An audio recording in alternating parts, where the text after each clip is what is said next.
Over 80 public service officers at the Grantley Adams International Airport, GAIA, were recently trained in customer engagement. The training aimed to provide participants with key and critical skills necessary to provide excellent customer service at ports of entry.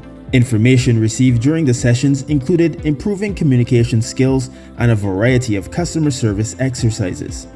Before these sessions, officers from various departments, including the COVID-19 unit, immigration, customs, and custodians based at GAIA, received the same training, which has taken place periodically over the last year and a half.